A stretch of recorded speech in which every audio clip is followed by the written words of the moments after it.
Şimdi ameliyattan sonra erken dönemde kalbin etrafında veya akciğer boşluklarında kan ve sıvı birikebiliyor.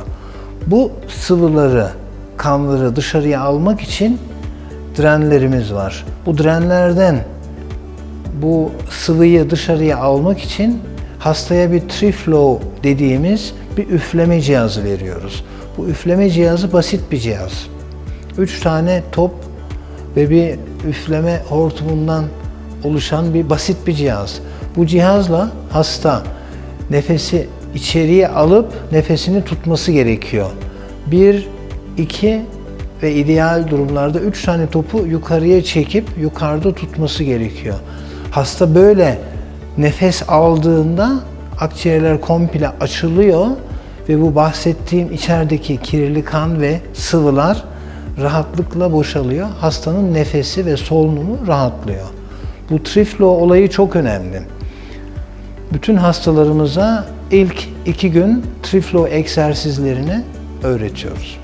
Diğer konu, hastanın erken iyileşme döneminde göğüs kemiğini ve göğüs kafesini stabil tutmak için ve yara iyileşme şartlarını ideal şekilde ayarlamak için hastaya bir göğüs korsesi kullanımı öneriyoruz. Göğüs korsesinin ön tarafta yaranın sağında solunda korsenin içinde çubuklar var.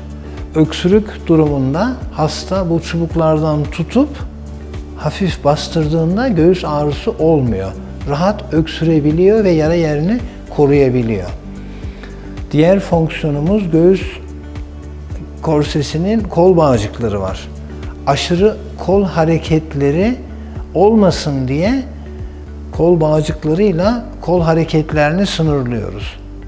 Hasta en fazla 90 derece yan tarafa ve 90 derece ön tarafa doğru kolunu kaldırabilir.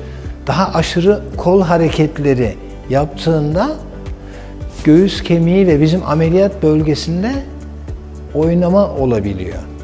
Dolayısıyla korsenin bir yara koruyucu bir etkisi var ve hastanın ameliyattan sonra 6 hafta bu korseyi kullanmasını tavsiye ediyoruz.